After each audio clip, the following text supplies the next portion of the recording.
Salut les amis, j'espère que vous allez bien. Bienvenue dans cette vidéo dans laquelle on va découvrir ensemble 30 comportements toxiques des pervers narcissiques. On va pas faire une intro qui est hyper longue et on va commencer directement avec le premier point. Ce qu'il faut avoir en tête, c'est que ces points vont vous aider à comprendre comment fonctionnent les pervers narcissiques et surtout identifier, pouvoir décrypter, pouvoir comprendre, pouvoir pointer du doigt les mauvais comportements des pervers narcissiques pour que vous puissiez les mettre en lumière à la personne qui vous les fait. C'est-à-dire que la personne perverse narcissique, si vous voulez négocier avec elle, si vous voulez interagir avec elle et pas vous faire bouffer dans la relation, il va falloir être capable de très sérieusement pointer du doigt les mauvaises choses qu'elle vous fait, sinon elles vont passer à la trappe en fait. C'est un petit peu comme si vous avez un voleur qui venait comme ça et qui prenait quelque chose dans votre poche. Il faut le prendre ce qu'on appelle la main dans le sac. Parce que si vous ne prenez pas la main dans le sac, hop, il met la main dans votre poche comme ça, boum, ensuite il repart et qu'est-ce que vous pouvez faire? Vous pouvez constater qu'il y a un préjudice, mais vous n'avez pas le flagrant délit. Donc à travers cette vidéo, vous allez pouvoir avoir 30 comportements mauvais des PN. Donc ce sont des comportements toxiques en général. Alors nous, des fois, même si on n'est pas PN, on peut faire des comportements un peu toxiques. Faut pas vous prendre la tête en regardant cette vidéo et vous dire « Oh mon Dieu, il y a des comportements que je fais, qu'est-ce que je dois faire? Est-ce que je suis un ou une PN? Est-ce que je dois aller sauter d'un pont? Est-ce que je dois me mettre en prison, etc. » Vous prenez pas la tête. Nous, ce qu'on veut vraiment, c'est détecter quand il y a beaucoup de comportements chez quelqu'un pour qu'on se dise « Ah bah c'est vraiment un ou une PN, ok ?» Mais s'il y en a juste quelques-uns, faut pas vous prendre la tête. Donc premier comportement, c'est il ou elle. Donc vous mettez il ou elle à chaque fois. Moi je mets juste il, c'est comme ça, on dit un PN au masculin en français. C'est la règle. Le neutre, c'est le masculin. Il culpabilise les autres au nom du lien familial, de l'amitié, de l'amour ou de la conscience professionnelle. De manière générale, quand vous avez quelqu'un qui vous culpabilise à outrance en mode oui, tu pourrais faire ça après tout ce que j'ai fait pour toi. Oui, tu te rends compte, toi t'as ci, toi t'as ça et moi j'ai pas. Oui, comment dire. En fait, dès que vous avez quelqu'un qui fait levier et qui essaye de vous faire un espèce de un peu un chantage en mode quelqu'un qui essaie de vous faire sentir mal pour que vous fassiez une action qui va la servir elle, ça généralement ça pue un petit peu, ok? Donc le problème c'est quand vous allez avoir cette personne perverse narcissique qui vous culpabilise à l'extrême, vous allez peut-être y être sensible ou peut-être pas. Il y a des gens qui sont plus ou moins sensibles à ça. Souvent ce qui se passe avec les gens qui sont victimes des pervers narcissiques, c'est qu'ils ont une tendance à se sentir responsables des autres et là vous êtes du coup facile à culpabiliser. Culpabiliser, c'est rendre quelqu'un responsable. Par exemple, on pourrait culpabiliser quelqu'un qui a de l'argent en lui disant « Ouais, toi, t'as plein d'argent et moi, j'en ai pas. Et donc, moi, je crève la dalle et toi, tout va bien. Tu manges à ta faim. Ça te dérange. Il n'y a pas un problème dans l'histoire. » Vous voyez ce genre de truc un petit peu où on fait sentir... On essaie de faire qu'une personne se sente mal. Alors, il y a des gens, ils vont réagir à ça plus ou moins différemment. Il y a des gens, ils vont dire « Oui, attends, je gagne de l'argent, mais en fait, je t'explique. Moi, je travaille. » Toi, tu travailles pas, donc à un moment, c'est pas genre, il n'y a pas un espèce de miracle, où c'est pas comme si j'étais venu voler l'argent des autres, c'est juste qu'on fait différentes choses et qu'on a différents résultats. Mais il y a des gens qui vont tomber là-dedans, qui vont tomber dans la culpabilisation, même si ils sont pas forcément responsables des autres, quoi, mais ils vont tomber là-dedans. C'est une question de personnalité. Deuxième élément, il ou elle, je peux pas m'empêcher de dire elle, qu'est-ce que je suis inclusif, c'est incroyable. C'est incroyable, Romain Simard est le coach le plus inclusif. Il ou elle reporte sa responsabilité sur les autres ou se démet de ses propres responsabilités. Donc qu'est-ce que ça entend? Je suis triste à cause de toi. Je n'ai pas réussi, je n'ai pas le travail que je veux à cause de toi. Je n'ai pas ce que je veux dans la vie à cause de toi. Je suis malade à cause de toi, etc. En fait, vous avez quelqu'un qui n'a pas ce qu'on appelle l'accountability. En anglais, c'est un mot que les gens dans le développement personnel américain, ils utilisent beaucoup pour dire, voilà, tu es responsable, tu es accountable. Quand tu as des résultats dans ta vie, ils viennent de toi. Et en fait, vous avez des gens qui sont narcissiques, qui sont pervers narcissiques, qui vont venir vous voir et qui vont essayer de vous faire croire que tout est de votre faute. Par exemple, vous pouvez avoir une mère perverse narcissique qui est dépressive, elle va dire, bah, c'est à cause de toi. c'est parce que à cause de toi, comment dire, mon père t'a quitté parce que quand t'es né, t'étais insupportable et donc du coup il est parti et donc maintenant je suis malheureuse et je suis dépressive à cause de toi. On va avoir des gens qui vont transférer leurs responsabilités sur vous. Et donc ça, vous alliez être particulièrement sensible si vous-même, c'est très paradoxal, si vous-même vous avez tendance à le faire. C'est-à-dire que dans la vie, il y a des gens qui ont plus ou moins ce sens de la responsabilité et quand eux-mêmes ils se sentent à 100% responsables de ce qui leur arrive dans leur vie, ils vont pas avoir tendance à déléguer cette responsabilité sur les autres. Mais si vous avez une tendance vous-même à le faire, c'est quelque chose auquel vous pourrez être sensible. Le troisième élément, c'est il ou elle ne communique pas clairement ses demandes, besoins, sentiments ou opinions. C'est-à-dire vous allez avoir quelqu'un qui attend des choses de vous mais qui vous les dit pas.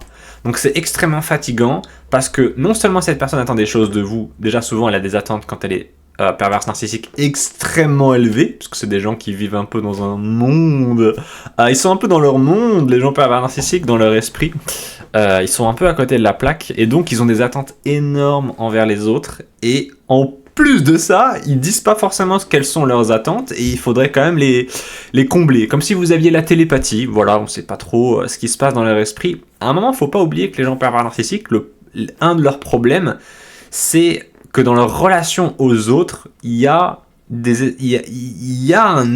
à la base, fondamentalement, l'échange avec les autres, il est bizarre, il est malsain.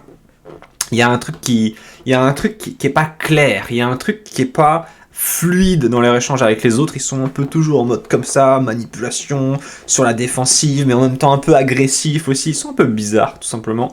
Donc voilà, ils communiquent pas clairement. Il ou elle répond très souvent, c'est le point suivant, de façon floue ou ambiguë. Ça veut dire que vous allez avoir quelqu'un qui va faire un peu le discours des politiciens. C'est-à-dire quand vous essayez de parler avec cette personne, y a toujours un espèce de truc où elle refuse absolument de donner la transparence. Elle a une façon d'interagir avec vous où vous essayez de créer un chemin droit dans la communication et elle, à chaque fois comme ça, elle se barre sur les côtés. Donc, qu'est-ce que vous voulez faire avec ça? Vous avez quelqu'un qui fait le serpent, vous avez quelqu'un qui fait le politicien, qui essaye de répondre des trucs à côté, machin, tout ça, qui répond pas vraiment aux questions. Parfois, vous lui posez une question, il vous répond ou elle vous répond avec une autre question. Donc, à un moment, il faut pas trop se prendre la tête quand vous communiquez avec ces gens-là. Si c'est pas possible, c'est pas possible. Ils sont parfois beaucoup sur la défensive. Il ou elle change d'opinion, de comportement ou de sentiment selon les personnes ou les situations.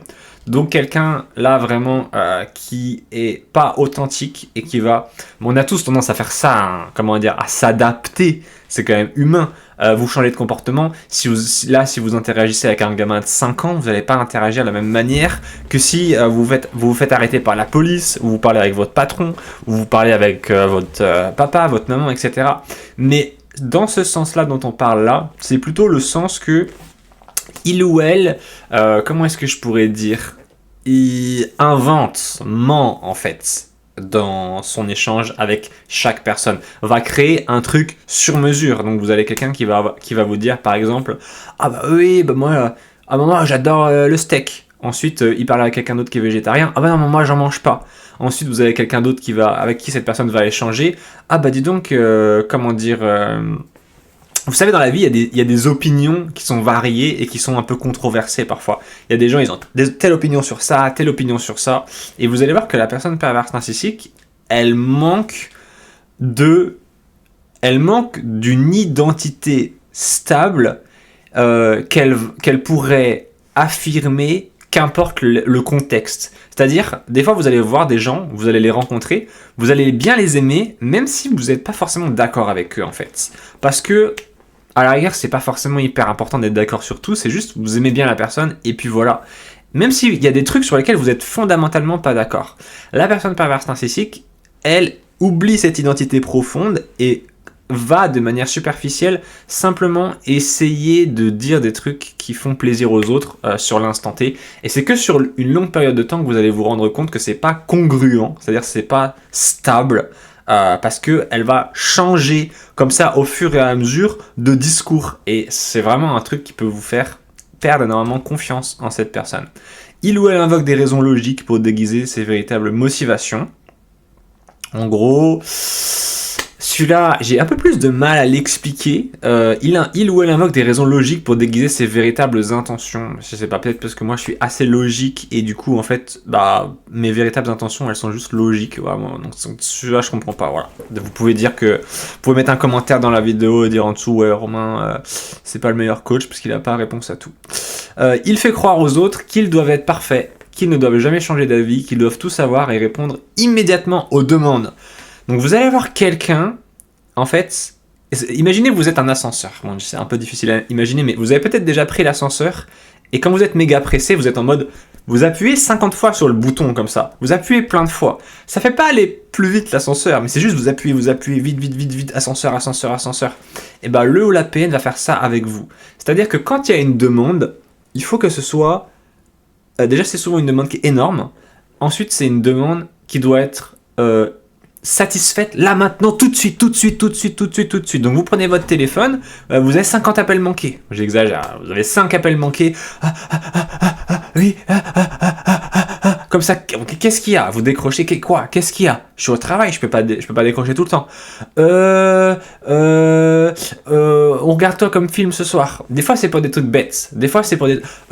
Tu m'aimes encore? Ou t'étais sûr tu m'aimes? C'est bon, tu m'aimes. Des fois la relation que vous avez avec la personne perverse narcissique, vous vous rendez compte rapidement que cette personne en fait, elle est souvent dans une demande d'amour et elle peut chercher constamment d'être rassurée à travers juste parfois le fait d'avoir le contact avec vous. Donc dès que ce contact se coupe, vous avez comme ça une personne qui peut vous appeler au téléphone, qui peut vous envoyer des messages, etc. Et c'est relativement fatigant. Et notamment, les demandes énormes de la part des gens pervers narcissiques, c'est souvent une demande énorme parce que la personne sait que derrière il y a un effort énorme et cet effort va la rassurer quant à l'amour que vous lui portez. Cet amour, du coup, va paradoxalement s'effilocher au fil du temps, puisque plus elle vous demande de trucs, plus vous vous dites, mais en fait, elle n'a pas confiance en moi, elle n'a pas confiance en l'amour que je lui donne. Et donc, le grand paradoxe de l'E ou la PN, c'est que il ou elle veut qu'on l'aime énormément, mais à travers son comportement, cette personne ne se rend pas aimable. Il fait croire, dans ça j'ai lu, il met en doute les qualités, la compétence et la personnalité des autres, il critique sans en avoir l'air, dévalorise et juge. Donc ça, c'est le côté un peu genre... Des fois, j'ai des gens comme ça au téléphone qui m'appellent. Ils m'appellent pour mon activité des pervers narcissiques. Et donc, parce qu'ils découvrent mes vidéos, etc., sur Internet, tout ça. Et ils m'appellent et ils me demandent de me justifier. Par exemple, ils m'appellent, ils me disent oui, j'aimerais bien éventuellement prendre vos services, mais j'ai pas confiance en vous. Littéralement, ils me disent ça. Parce que c'est quoi votre truc de coach? Vous êtes coach de où? Vous faites quoi, etc., machin. Et moi, je leur dis... Mais j'ai pas à vous convaincre en fait. C'est vous venez me voir si vous voulez que je vous aide, mais si vous voulez pas, faites avec quelqu'un d'autre. C'est pas grave. Il y en a plein des coachs, des psys, des trucs, des machins. C'est pas grave quoi. Et en fait, c'est ça que vous allez avoir avec la personne perverse narcissique, c'est que elle vous choisit dans la vie. Souvent, vous avez une relation symbiotique avec elle, très fusionnelle, et pour autant, vous sentez qu'elle a pas confiance en vous. Vous vous dites à un moment, mais je comprends pas, on vit pas dans un... On n'est pas que deux sur la planète. T'étais pas obligé de me choisir, tu m'as choisi. Alors pourquoi est-ce que sans arrêt comme ça, tu manques de confiance en moi?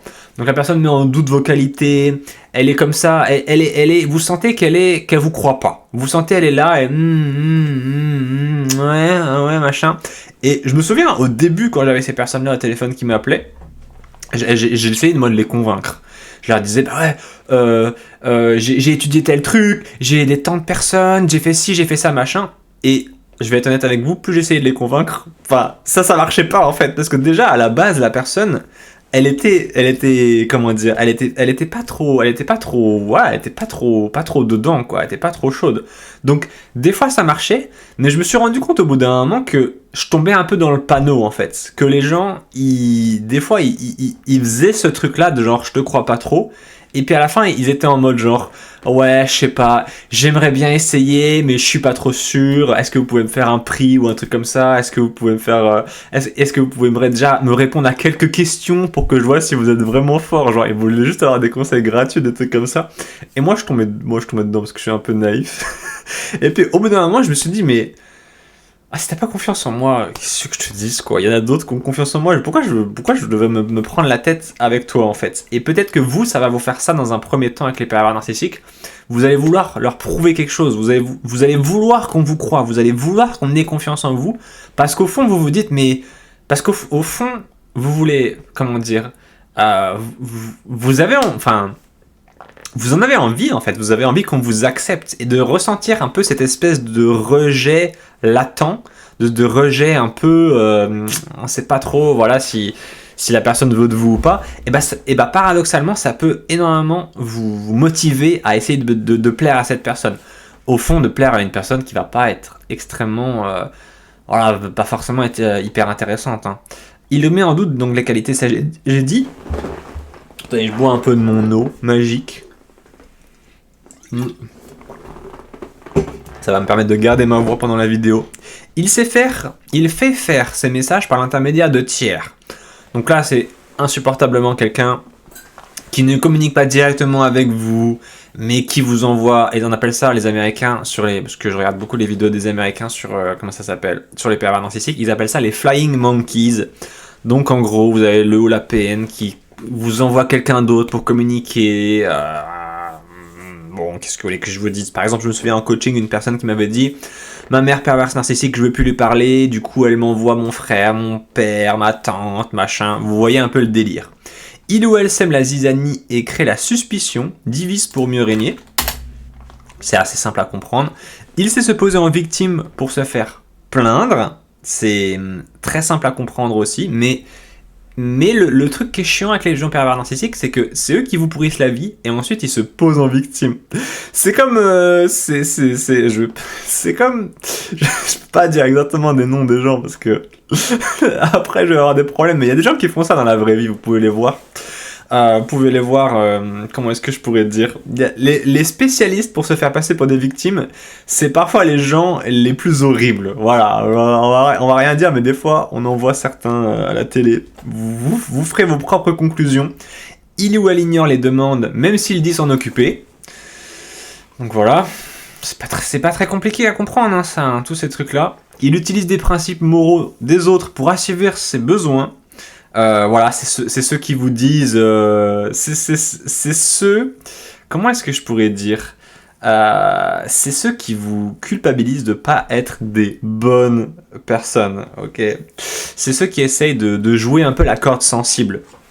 Ils utilisent le fait qu'il y ait cette pression sociale d'être une bonne personne contre vous.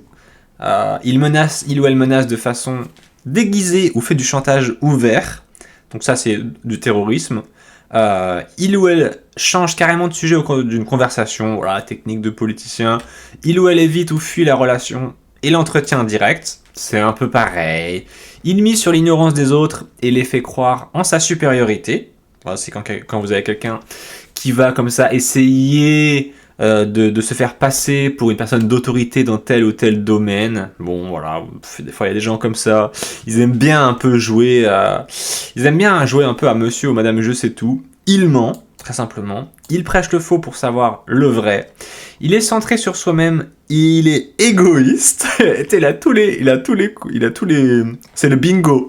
C'est le bingo pervers narcissique. Bon, déjà, malheureusement, si vous êtes en train de lire d'écouter cette vidéo et que vous vous reconnaissez dans tous les points, c'est une vraie demande que les gens me font des fois. Comment faire pour moi si je suis pervers narcissique?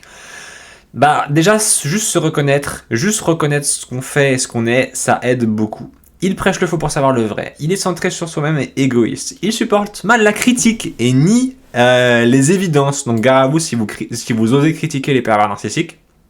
Vous allez très rapidement voir chez les gens ceux qui reçoivent bien la critique ou ceux qui la reçoivent pas bien. Ceux qui la reçoivent bien sont généralement dans une démarche continue d'amélioration personnelle. Et donc, la critique, ça va pas dire que ça leur fait plaisir. Si vous leur dites, voilà, écoute, t'as un peu grossi ces derniers temps, ils vont pas être là en mode, waouh, oh là là, oh merci, qu'est-ce que ça me fait plaisir. Ils vont se regarder, ils vont se dire, bon, bah, c'est peut-être un peu vrai, peut-être que je pourrais faire un truc, moins manger de fromage. Et vous avez des gens carrément qui vous leur faites le moins de petites critiques, ça va exploser. Parce qu'ils vont prendre ça comme une attaque, en fait. Ils vont pas prendre ça en mode je t'aide, ils vont prendre ça comme une attaque. Mais il faut savoir que je pense que les critiques sont une chose qui est un peu controversée, parce qu'il y a effectivement des gens qui vont vous critiquer pour vous attaquer. Et il y a des gens qui vont faire ce qu'on appelle des critiques constructives. Et trouver le juste milieu, enfin comment se positionner bien, comment bien émettre des critiques, c'est pas forcément facile.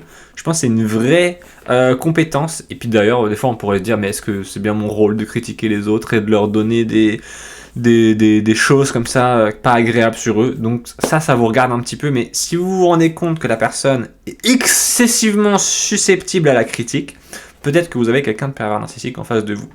Il ou elle ne tient pas compte des droits, des besoins et des désirs des autres, c'est le manque d'empathie. Il ou elle utilise souvent le dernier moment pour ordonner ou faire agir les autres. Son discours paraît logique ou cohérent, alors que ses attitudes, actes ou modes de vie répondent au schéma inverse. Donc vous avez ou un fou ou un hypocrite. Mais en tout cas, vous avez quelqu'un qui est un peu bizarre quand même. Vous vous rendez compte que vous avez certaines personnes qui vont être qui vont être un peu, on appelle ça shady en anglais, c'est genre un peu un peu sombre quoi, c'est genre vous sentez qu'il y a quelque chose dans leur discours qui est très loin de leurs actes, et souvent vous le sentez parce qu'il y a un truc qui est très comment je pourrais dire, récité dans leur discours, ça manque de spontanéité. Il ou elle flatte pour mieux vous rejeter ensuite. Il ou elle est jaloux et envieux même envers ses proches. Il ou elle ne supporte pas qu'on lui refuse quelque chose. Donc ça, vous allez sentir tout ça en fait auprès de la personne. Il y a beaucoup de choses que vous allez sentir quand vous êtes au contact de la personne perverse narcissique, et que là vous comprenez parce que c'est mis en mots, c'est mis en phrases. Mais souvent, vous avez déjà la vibes de la personne perverse narcissique que vous sentez un peu bizarre. Et c'est à travers ces vidéos-là où vous pouvez calmement revenir sur ce que vous vivez à travers un tiers, qui est par exemple moi, que ça remet les choses dans l'ordre. Il ou elle ne reconnaît pas ses torts et ne s'excuse jamais vraiment. Il ou elle évite les réunions ou les situations où il doit rendre des comptes. Il ou elle fait faire aux autres ce qu'il ne veut pas faire lui-même. Si vous voulez plus de ressources, je vous invite à cliquer sur le lien sur la description pour avoir ma boutique, et vous pouvez même réserver un appel avec moi si vous voulez.